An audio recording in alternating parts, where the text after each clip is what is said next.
Mike Norvell recently made some pretty bold comments and, in a way, fired back at all of the haters in response to his use of the transfer portal that I think Florida State fans will not only enjoy, but 100% agree with.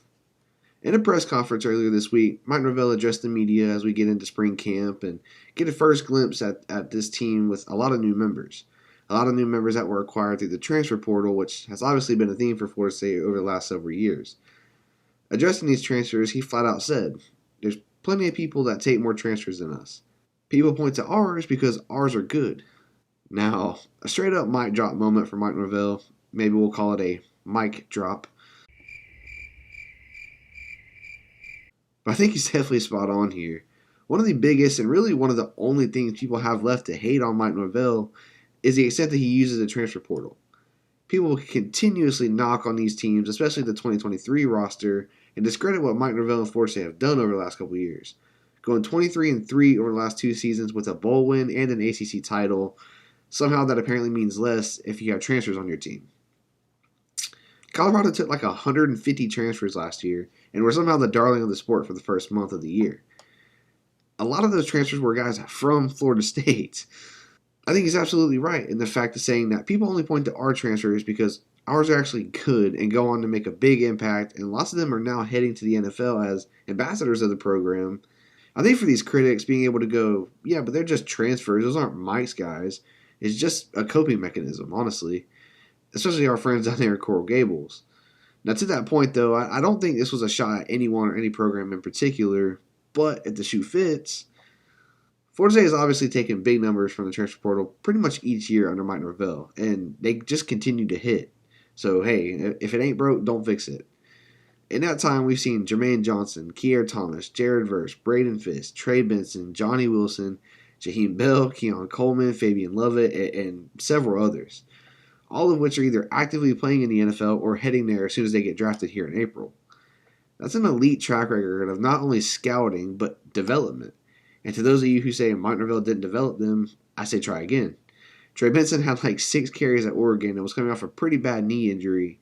Now is the top running back in the draft, according to some. Johnny Wilson went from almost quitting football to being probably a day 2 pick.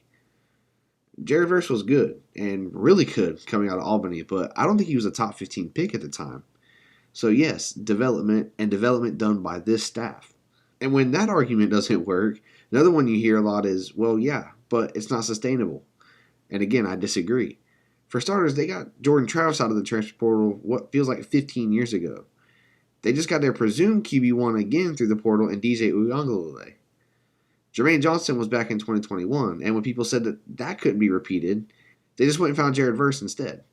And they got him for 2 years. Fabian Lovett had been here for multiple years, and they just brought in yet another deep portal class filled with a lot of guys who still have multiple years eligibility left. Guys, the portal is here to stay. It's a major, major part of the game now, and I don't think anyone uses it better than Mike Norvell and this staff. No, there may not always be a Jared Verse sitting out there, but you lose a Jared Verse, you go get Marvin Jones Jr., who was a 5-star legacy player and did play at Georgia, and by all means looks the part so far. So, I mean, what basis is there to say that acquiring talent and elite players through the transfer portal isn't a sustainable method? Now, I don't even know that going this route and using the portal this much was something Mike Norvell planned or even wanted to do in the beginning. But the culture and this roster was just in such bad shape at the time that I don't think he had any other choice. The portal was still new at that point, and I think with the way recruiting was in 2020 with COVID, especially as a new coach, his options were pretty limited. But I think he quickly realized that he could use it to pull together a roster of the right guys to start winning games. That's exactly what they did.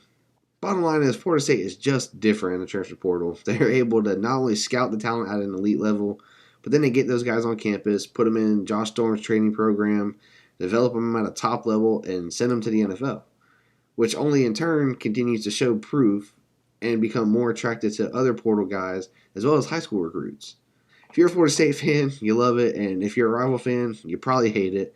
I definitely can't wait to see all the Miami fans in the comments on about how well they recruit and how they recruit better than us, even though they just lost to Rutgers. But all that being said, I love Mike Norvell's approach to the transfer portal. Love his comments on it. I love a lot of the transfers we've taken in, guys who have become major culture guys and ambassadors of the program and will go on to represent Florida State very well at the next level. I also love the staff's ability to get them on board and turn them into pros. Hey, we appreciate you guys hanging out. Thanks for listening to my little rant here. But now I want to hear from you guys. What do you think on Mike's comments on the transfer portal? Let me know down in the comments below, and let's talk Noles. We'll catch you guys on the next one.